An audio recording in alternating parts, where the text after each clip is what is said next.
Bismillahirrahmanirrahim. Alhamdulillahirabbil alamin wassalatu wassalamu ala asyrafil mursalin imamil muttaqin qaidul ghuril muhajjalin sayyidina Muhammad wa ala alihi washabbihi ajmain. Bismillahirrahmanirrahim. Kita akan melanjutkan penjelasan tentang entry khilafah dalam kitab Mawsu'ah Fiqh Al-Kuwaitiyah. Istilah yang kelima yang sering dipakai dalam kaitan tentang imamah atau politik Islam ini adalah istilah al-hukmu. Al-hukmu ini ya gampangnya pemerintahan. Al-hukmu fil lugha al-qada, yuqalu hakama lahu alaihi wa hakama bainahuma. Hukum menurut bahasa artinya memutuskan. Fal hakim huwal qadi fi urfil lughah wa syar'. Hakim adalah qadhi, orang yang memutuskan dalam istilah bahasa ataupun istilah syarak. Jadi hukum ini istilah modern. Dulu itu hukum ini terkait dengan pengadilan. Tapi sekarang di masa-masa sekarang ini istilah hukum dalam bahasa Arab itu bermakna pemerintahan. Karena itu banyak kitab ditulis Nizamul Hukmi fil Islam, itu maknanya ya pengaturan pemerintahan dalam Islam. Waqad ta'arafa an-nas fil asr al-hadir ala itlaqi ala man yatawalla sultah al-'ammah. Dan manusia sekarang ini banyak menggunakan istilah hukum untuk menunjukkan pemerintahan secara umum. Kekuasaan pemerintahan secara umum. Ini istilah kelima. Ini istilah kontemporer. Sekarang kita masuk dalam bagian bagaimana hukum mendirikan khilafah. Al-hukmu taklifi. Hukum taklifi tentang pendirian khilafah atau imamah atau imarah atau pemerintahan. Ajma'atil umma ala wujubi aqdil imamah wa ala anna al-umma yajibu alaihi al-inqiyad imamin adil. Umat Islam bersepakat wajib mengangkat pemimpin. Wa ala anna al-umma yajibu alaihi al-inqiyad imamin adil. Bahwa umat itu wajib tunduk kepada pemimpin yang adil. Yuqimu fihim ahkam Allah, yang menegakkan hukum-hukum Allah.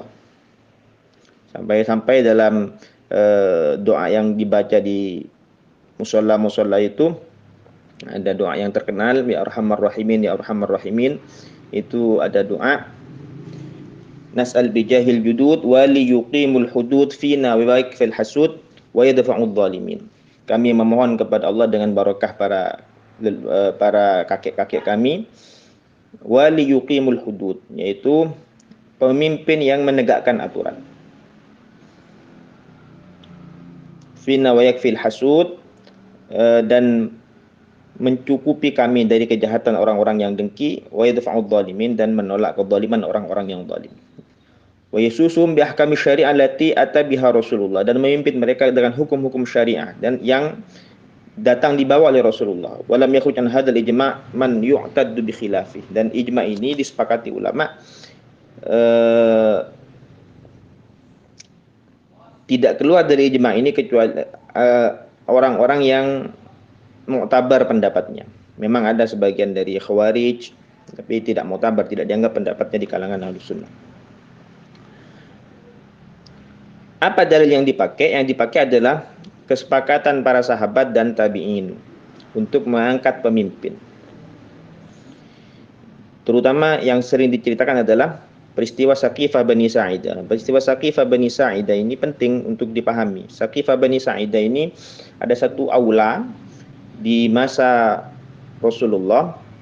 Aula ini milik orang-orang Ansor. Jadi kita harus tahu masyarakat Madinah waktu itu, kaum muslimin secara umum terpecah menjadi dua suku besar, yaitu kelompok Muhajirin dan kelompok Ansor.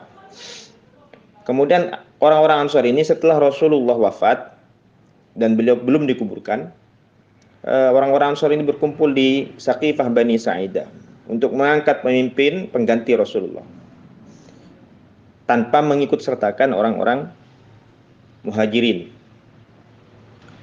Nah, ini yang menarik. Yang menarik adalah kemudian Sayyidina Abu Bakar bersama Sayyidina Umar dan Sayyidina Abu Ubaidah ibn al-Jarrah berangkat ke Saqifah Bani Sa'idah, ingin mengetahui apa sebenarnya yang dimusyawarahkan oleh orang-orang Ansor. mereka waktu itu sepakat untuk mengangkat pimpinan yaitu Sa'ad bin Ubadah. Kalau kita baca dalam kitab-kitab sejarah sampai terjadi agak panas waktu itu. Sayyidina Umar waktu itu mengatakan bahwa tidak seharusnya mereka mencari pemimpin sekarang. Tidak bermusyawarah dengan seluruh kaum muslimin. Akhirnya kemudian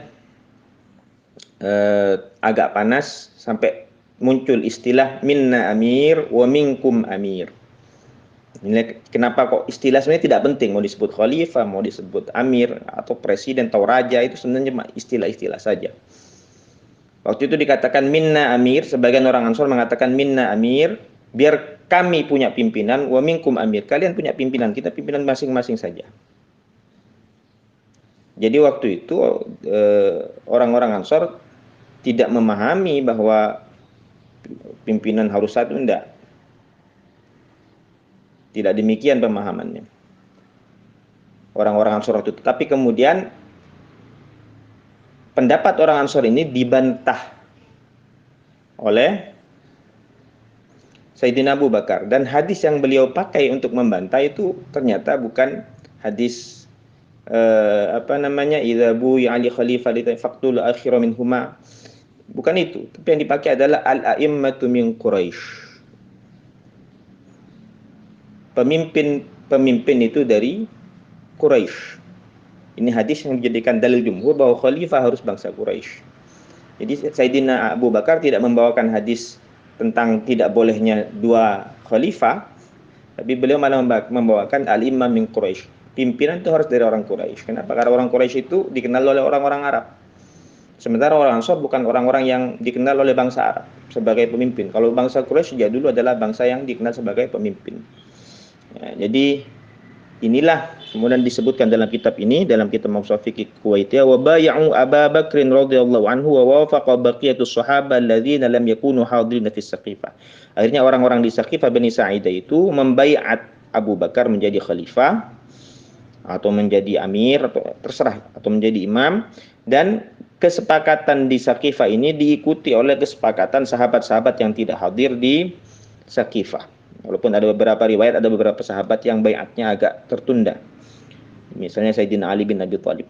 Wa baqiyat hadhihi sunnah fi kulli usur. Sunnah ini berjalan sepanjang masa kaum muslimin. Fakana dzalika ijma'na la wujubi nasbil imam.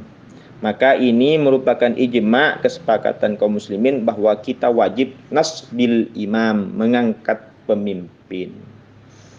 Dari segi ini, nah makanya dikatakan oleh Gus Wafur beberapa waktu yang lalu, dari segi fikih sebenarnya Indonesia sudah khilafah. Kenapa? Karena sudah punya pemimpin. Sudah melaksanakan kewajiban nasbul imam, memilih pemimpin. Urusan cocok atau tidak cocok dalam sejarah memang banyak. Khalifah aja baik, yang baik banyak, yang tidak baik juga banyak. Yang paling banyak itu yang biasa-biasa saja, ya, tidak terlalu hebat, ya tidak jelek. Jadi ini merupakan kewajiban. Jadi dikatakan bahwa mengangkat khalifah itu adalah kewajiban. Wajibnya bagaimana? Wa hadzal wujubu kifayah kal jihad wa nahwihi. Fardu ini adalah fardu kifayah. Fa idza qama biha man huwa ahlun laha saqatal haraj 'anil kafah. Kalau ada yang melaksanakan, ada yang sudah terpilih menjadi pemimpin, menjadi khalifah, maka dosa sudah gugur dari yang lain. Wa illam yakum biha ahadun athima 'anil ummah fariqani.